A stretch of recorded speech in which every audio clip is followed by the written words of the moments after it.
Yeah, hi everyone. I'm sure you're all scared looking at this. Hey, now do we have to listen to another half an hour of, things that we already know or may or may not be interested. But I'll try and make it quick and maybe a little interesting. So hi, first of all, it's an honor and a privilege to be here. It's a very proud moment for me that Mini Orange is hosting a conference right here in Pune, and so many of you are attending. There's an exciting agenda planned for the next 2 days. There's the booth, and there's a host of different things going on. So hopefully, many of you or all of you will go back with some learning and a whole host of curiosity. Yeah. So don't mind me turning pages. So when I found about the conference and I was asked to speak here, it forced me to think about, I've been 25 plus years in the industry, played various different roles from an engineer to an architect to a manager to a founder to an exec and all many different things. What has been my introduction to security through the course of these 25 plus years? And I went back to 2001. So I was at a small retail company that was later acquired by SAS, where I built a role-based access. In those days, you had to hand code everything.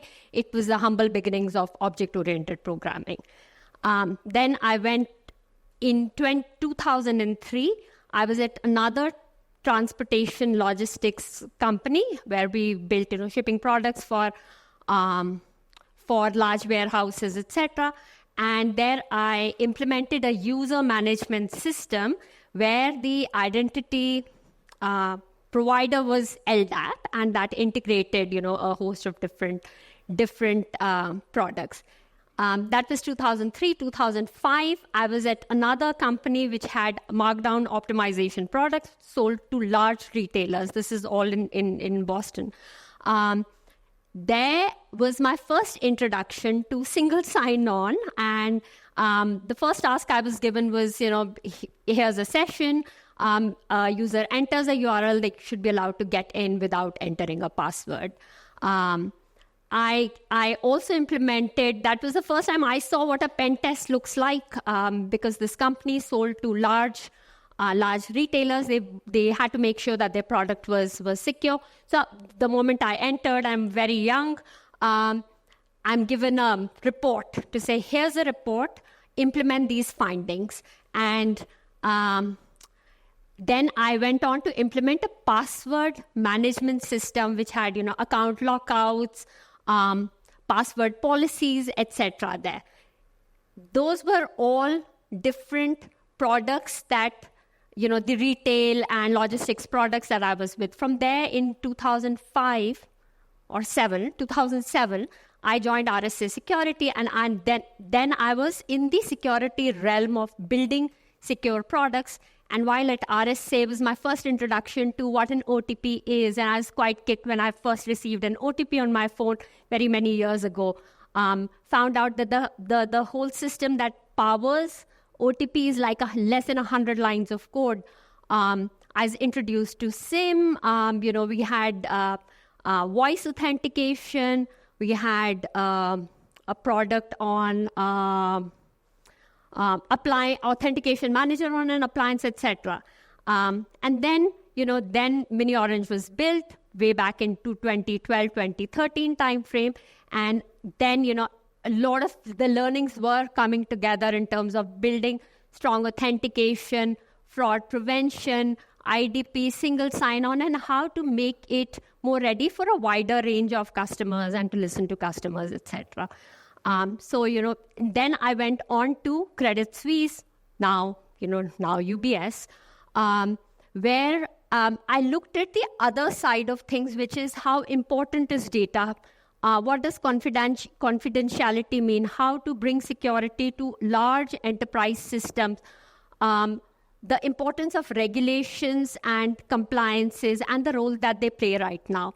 The reason I'm telling you all of this is when I look back over 25 plus years, you only realize in retrospect the role that every little thing that you learn and play learn across your career how that all kind of comes together. And right now, I'm building Buzz, which is essentially, trying to make security more accessible to fintech startups, and that's where all of my experience as a builder, architect, my familiarity with data compliance is kind of coming together. So, just stay open, stay curious, continue learning, and you do not really know how all the pieces will fit together at some point. Now so through my entire career, it's very rarely you'll meet people who, or either engineers or founders or execs. Most of them think that what they're building is highly secure. They've got passwords in place and they've got a network and firewalls, and they're going to stay completely protected. And there's nothing that needs to be solved, because why solve a problem that doesn't even exist? So I think it's time to rethink this. And what we are here today is to talk about secure by design, and maybe look at the importance of why it's important to secure early on, and how to build a security first culture. We'll go through some various examples, go a little deeper, and then essentially come up with some simple strategies to help protect our applications and the role that many of you, or most of you, as developers and engineers can play in protecting some of the big hacks that we have seen. So here's an interesting stat. By 2027, the cyber attack economy is expected to grow to $23 trillion. Now, though, even if it's give or take a little bit, those are still essentially really high amounts. In India alone, the cost of a cyber breach an average cyber breach grew to 17 crores last year. That's upwards of 28% from 3 years ago, from 2020. So, if you didn't essentially come here to discuss numbers, right? You came here to learn how to secure by design. So now, if we just zoom in a little bit and look at this map, what you see here is India is highlighted as the second top attack country. This is a live threat map screenshot that I took from 2 days ago. And if you see the attack types, the top attack type is our web attacks. So, you don't have to take my word for it. There's enough data, and you've heard Yogi speak, you've heard Anirban speak. So, and many of you are security engineers. There's enough data to support the importance of what we are trying to do here. Now, we're going to zoom into a number of attacks that have happened recently. When I gave the synopsis to Kalpesh saying, I'll look at, last 5 years, I didn't have to really look that far. Just the past couple of months was enough. So for each attack, just to delve a little deeper into what really happened and the core reasons for it. And then, you can all decide for yourself how important this is. We've heard on the consumer side from Anirban, we've heard on the enterprise side from Yogi already. So we'll start with the one that's closest to our heart. It is the ICMR, or all of our COVID data was leaked. That's Aadhaar and passport details of 81.5 crore people was leaked. That had actual Aadhaar numbers, passport numbers in the clear. It's all fairly available. And while, in India, you don't have to report the actual reasons, you've got to think through what could have been the potential reason for this large breach. It's essentially a network vulnerability. And I can see the colors have kind of changed to a purple here, which wasn't the intention, but that's fine. So it was, essentially a network vulnerability. We'll move on. Another large name most of you are familiar with. Okta has really been in the news for all the wrong reasons in the past couple of months. This Okta breach is an interesting breach. This was a breach on their customer support portal. One of from what has been pieced together, one of the customer support employees logged into the customer support portal from their personal laptop, and via a phishing attack, the attacker got access to the archive files, which, customers of Okta do a recording and then they post it on the customer support portal so the support team can then troubleshoot the issues better. Via those recordings, they could get cookies, they could get session tokens, and it's interesting, some of the ones that they potentially tried to reuse was Cloudflare and BeyondRest, and they were blocked and then highlighted to Okta that there's something fishy is going on. So it wasn't just those customers. The malicious actor also got to all of the customer details. So not necessarily their sensitive data, but whoever are Okta customers, all of that data was breached in this. So again, you can see it's a combination of phishing and supply chain, because Okta's none of us exists in isolation at the moment. We're all interconnected, and this kind of an attack is called a supply chain attack, because you get to something in the middle and then you have a lot more access to others. Here's another interesting one. This is MGM Grand. For those who are not familiar, MGM runs a series of casinos. This one is one of the largest in Las Vegas. This attack caused MGM to be down for a couple of days, which meant that people couldn't get into their rooms. The reservation system was down.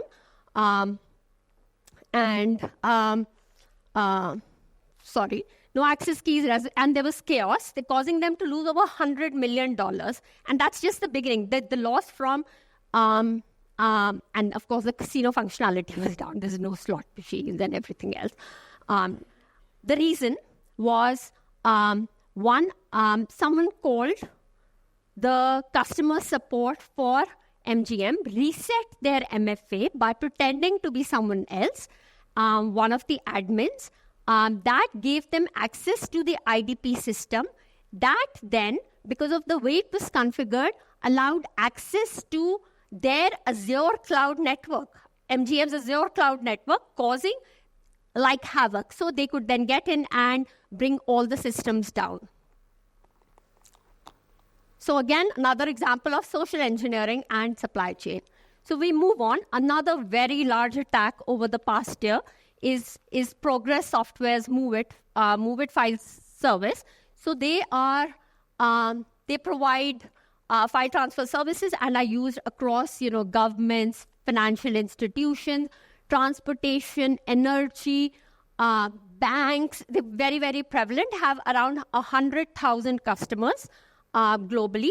This attack impacted, let me get the numbers, 93 million personal records were affected in 2,700 organizations. The reason? The FTP software had a SQL injection within it, and the attackers kind of silently briefed organizations globally before it became publicly known.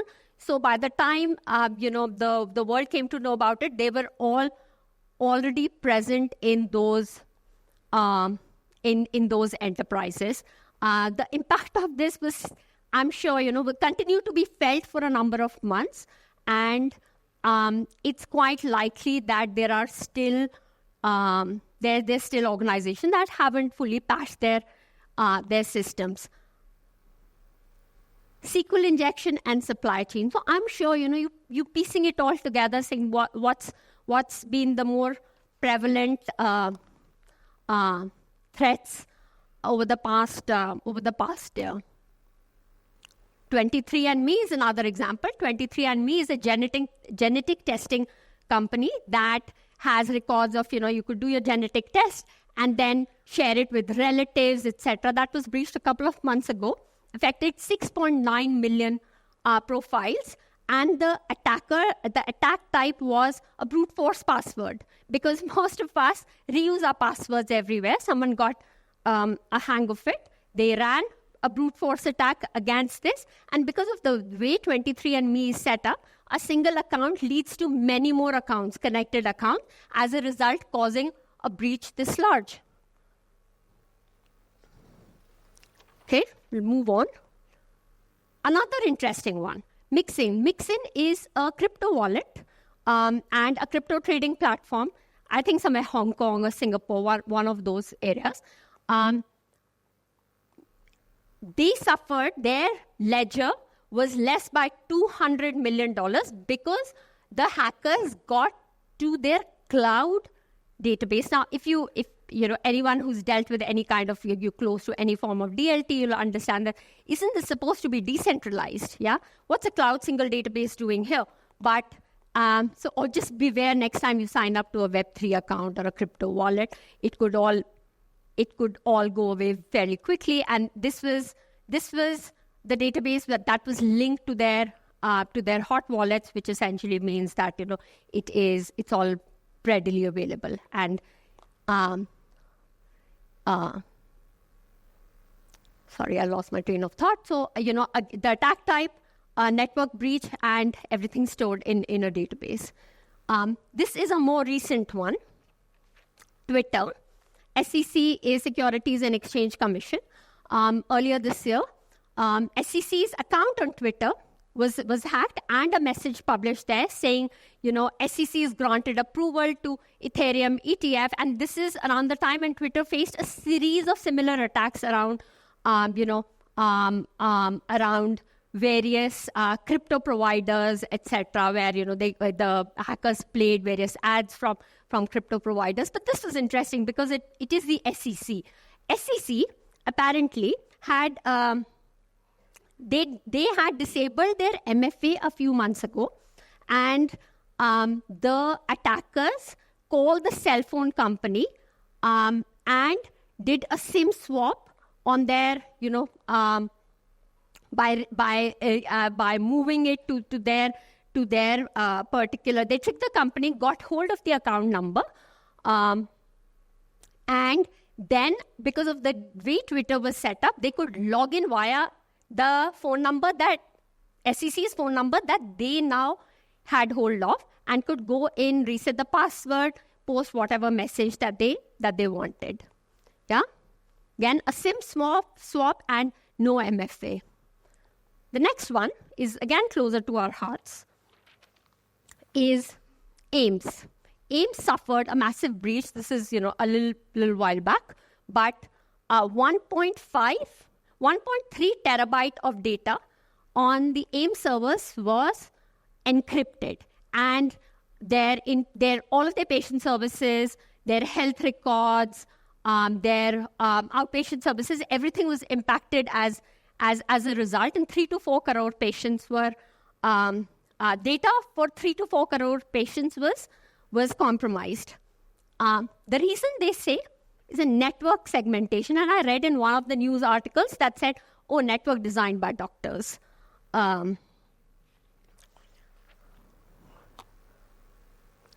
Cloudflare. Cloudflare, we all know, is the leader is a leading DDoS provider.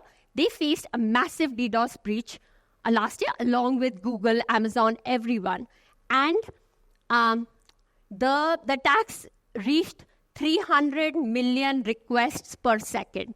Why? Because HTTP2 has a feature of, we get it right, it's called this was a rapid reset attack, and they have a feature where they can spawn multiple streams. As a result, the attackers exploited it with the request cancel, only using around 20,000 computers, or a botnet of 20K computers, which is really small to launch an attack of this size on those. Now, this is a feature of HTTP2. What can you do about it? So essentially, you have to be more conscious and update the settings to your web server, etc., and the rest around, have the right WAF in place, etc. Move on. Microsoft. Again, a very interesting one, very early this year. The attackers got hold of a non-prod server in this particular case. got into their system via a password spraying attack, and then got to the emails of their senior leadership that mentioned the attackers. There were no ransomware demands. They didn't steal any data, none of that. Yeah, but Microsoft's been in the news for the wrong reasons. So again, an example of we've all got legacy servers lying around, and breach of passwords, etc. So I'm sure you're kind of getting a feel of where this is going. GitHub, you all know what GitHub is, no introduction needed. Their private SSH key was mistakenly exposed to the internet for a full 30 minutes. Yeah, they said that there wasn't any mishap as a result of it, and they quickly remediated it, etc. But there's an example of what a company that is responsible for something like this, exposes their keys. Move on. Mercedes-Benz, very, very recent. Again, similar to, kind of related to what we saw at GitHub. One of their public repos had a GitHub token to their private repo, exposed in the public repo. Someone got into the public repo, got through to the private repo. In the private repo, they had more tokens to their enterprise cloud server. So it was a chain of unfortunate events that led to all of their source code, which is an organization's IP, being compromised, by a human error. Bank of America, very, very recent, where, the data of 57,000 Bank of America customers that are part of a separate service that Infosys McCamish Systems handles was impacted by a recent breach. We don't know more details yet, except that they may likely face legal action, given it was reported post 90 days. Another example of a supply chain attack where Bank of America has outsourced handling of some of their data to another third-party vendor.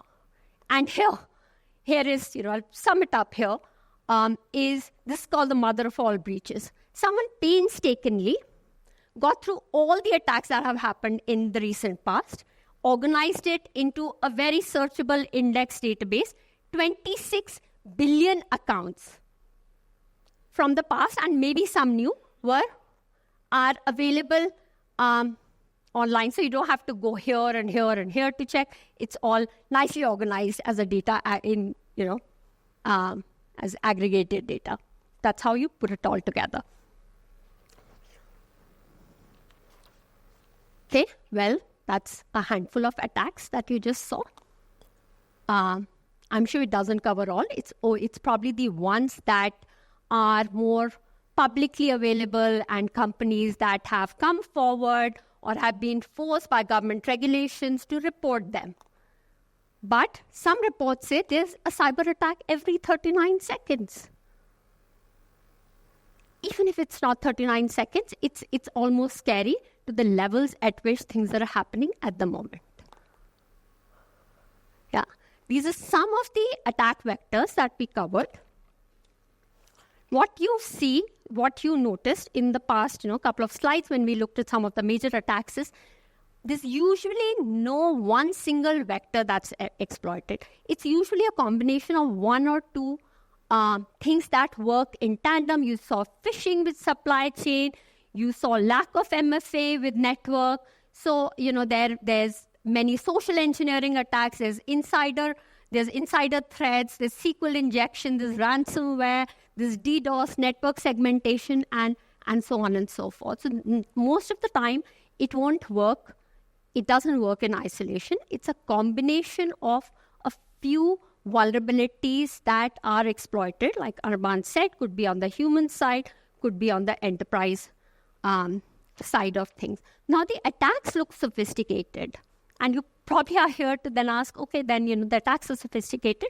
Is how I'm going to fix it as sophisticated and hard? Do I need to, do tons of courses to increase my knowledge so that I can deal with it? I'd say no. And hopefully, you will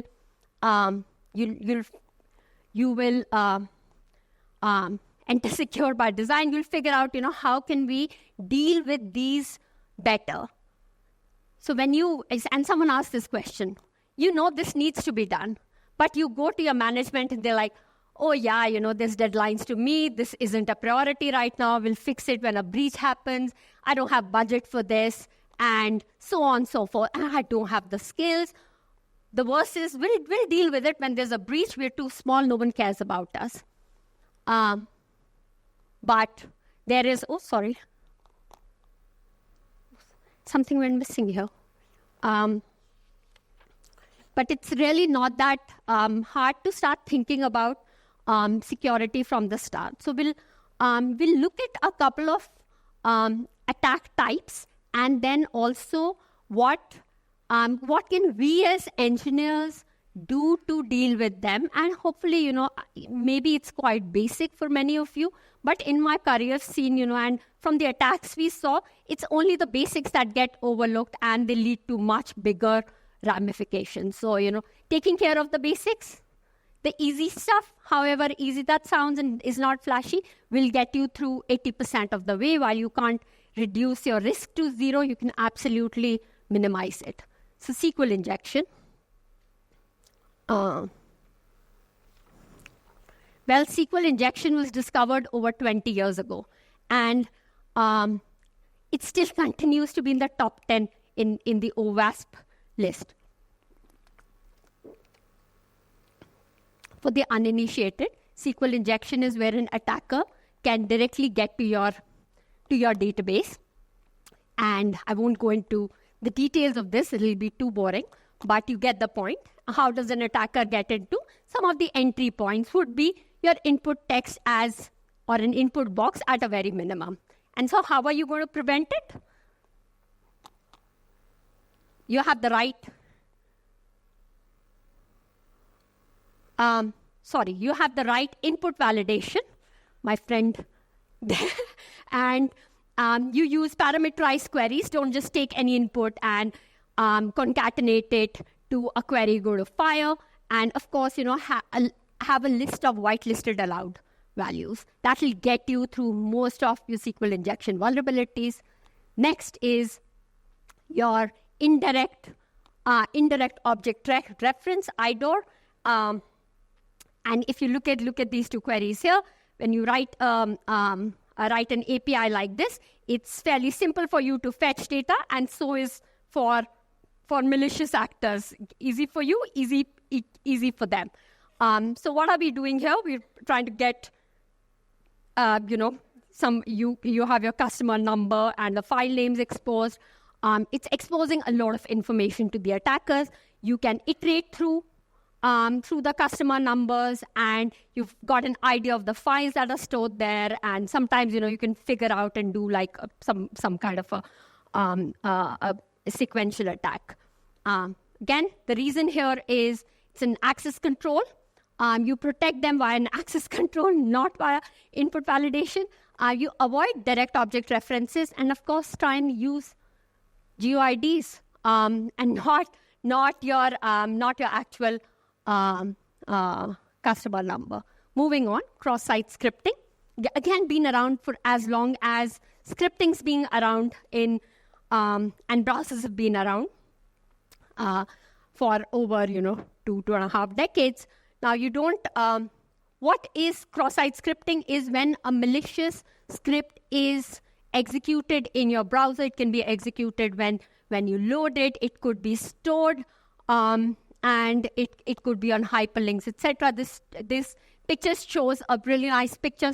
By the way, a lot of these pictures are taken from Burp Suite. For anyone who's interested, you can go and check out their examples. They're very, very detailed and great labs. So, you get a phishing email, you get an email, that's a Phish email, you log into your account, and a malicious script is executed, and a hacker's looking through, all of the data as you type. Quite easy to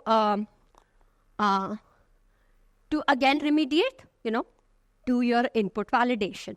Encode data on output, been around for as long as I've been in the industry, and it's quite surprising to see these things still happen. And right now we have a host of HTTP headers that prevent XSS type attacks from happening. So, just and really easy to implement. Now, how many of you are guilty of this?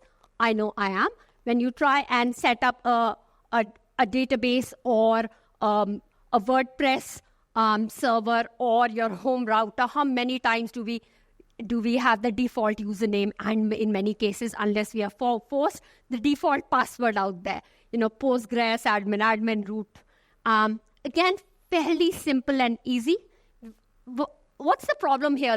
Someone is, first of all, they can, it's giving away information about your credentials, even if it's the username. Once you have the username, you only have to deal with the second half of the problem, which is guess the password. Force the username change. That makes it harder for an attacker to get in and quite easy for an engineer to implement. Add strong passwords and enforce policies. To Yogi's point, audits play a really big role when you're setting any of these systems up. We'll move on. APIs. APIs are everywhere. They've changed the way we operate. Everything runs on APIs. We as an economy and the world and how tech works right now, no one works in isolation. You want to work with someone or don't have a product, I'm sure there's another one that's exposing its APIs, and the whole ecosystem comes together. But along with APIs comes, the most overlooked aspect is access control and authorization. I have a homework for all of you. Go back and check against your products if you're working, and if you are an engineer or you're starting, I'm sure you built a lot of APIs. Go and check just how many APIs are just open APIs. That is like an attack waiting to happen. All anyone needs is just one to get into your system. So how do you protect? Just deny by default. Have a single system for authorization in place and control access with time-based tokens. Could be a JWT token, OAuth, whatever, your choice. Now, add rate limiting to those APIs, and you don't have to do the last part. You could have a WAF or a gateway take care of it, but quite easy and simple because you don't want something like this to be exposed. Okay, move on. It's fairly simple. And you may find it funny, but this still happens. You've got stack traces that, as a developer, it was quite, it really helped you debug, and you got your job done very quickly, but also expose loads of information to the world. Even for a valid user, if they see a stack trace like this, your product credibility and trust goes down. So absolutely, this is a big no, just as a best engineering development practice as well. Again, of course, always log, don't display. Use error handling frameworks and custom error pages. Move on, rate limiting. We already saw some examples of DDoS attacks in the past. Lots of HTTP requests, and your web server denies entry to an authorized person.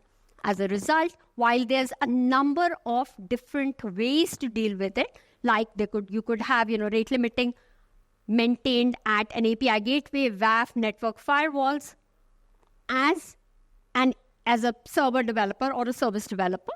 There's a couple of other areas like log the accounts beyond. So you could have a centralized way within the application of dealing with rate limiting. Log the accounts, add CAPTCHA, OTP, API, limit API usage beyond a certain level.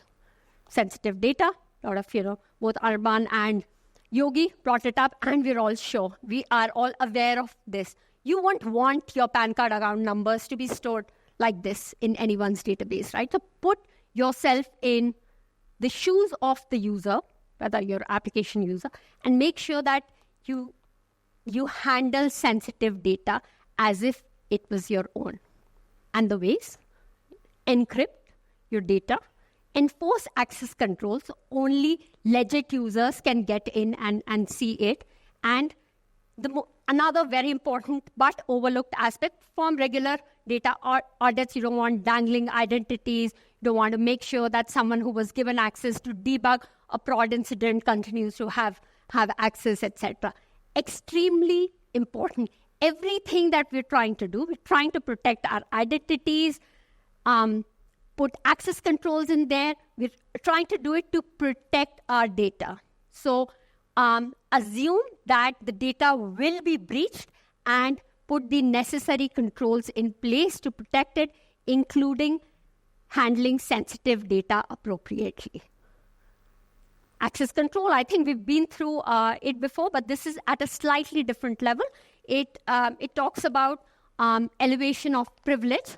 So as an admin or an end user of an application, you typically have different rights and accesses to the system. You don't want an admin to have the same privilege as an end user or a support user for an application. So this is an area that you need to think of right from the design time, and that's where you start thinking of various application roles, what kind of access each role will have, etc. Again, deny by default. So don't allow by default, deny by default. Create a single access control method. So for example, you're building a microservices architecture. It's kind of the in thing, but service A is doing, handling their own access. Service B is handling their own access. You don't want that. You want it to be handled at a more central place, so that the policies, the users, it can all be controlled much better. And another important thing: perform regular audits. Dangling subdomains. So an example where, maybe you've got events.miniorish.com, event is complete, and so, and the resource is deprovisioned. Again, a different example. A hacker gets to your dangling subdomain that isn't pointing anywhere at the moment, and then they can drive all of the traffic which was intended for a valid subdomain to yours. Again, subdomain inventory, DNS habits, regular audits. Stronger passwords. Again, I'm sure some of us are guilty of using simple passwords because it's just easy to remember, but make them complex. Opt for MFA, and we've seen attacks that happen because of this.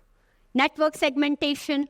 Again, you've got, you don't want your dev, UAT, prod, support, everything to exist in a single network. You don't do it timely. It's just, you don't want, a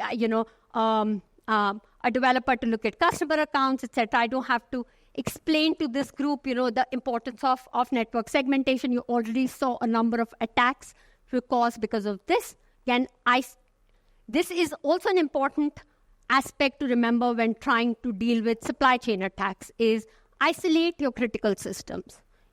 Know who has access to those critical systems when you are working with another party, control access and monitor traffic across. And it also allows you to set up separate policies for different networks, etc. Logging, no-brainer. Make sure that you log fully, because you can only troubleshoot what you log. If you don't know what's going on, how are you ever going to, even monitor anything, and make sure that they're tamper-proof. Supply chain, a lot of the attacks in the past year, and I'm sure they're going to continue to grow, happened because the attackers have found this is a great backdoor access to my core systems. So you as the user or using other services, make sure to ask these questions. And when you are setting up a third-party server, make sure they've got limited privilege. You are putting it in its own network, and you're identifying, as a result, when you do that, you also combine it with some of the other policies, and you put it in its own network. Oh God, that was a lot. There was a lot to look at. So, what is it that you can start with? What are the top 5 things? Is, you're all here at the Identity Shield conference, but I will reiterate, is authentication. For your applications, authenticate, add MFA. Authorize. Access control both at a server level, at your application level, at network level, absolutely essential to have the right access control in place and to deny by default. Yeah? Validate input. Some of the big attacks are also the easiest to prevent. It's quite easy to prevent malicious input from being handled by our services and from getting that to a database network level. Secure personal identifiable data. Encrypt sensitive data with the advent of, key management systems that the cloud provides. It's become quite easy. It used to be hard. You could use tokenization, other solutions, and then put the right network security in place. One misconfigured firewall is what does it. So yeah, I've got 30 seconds.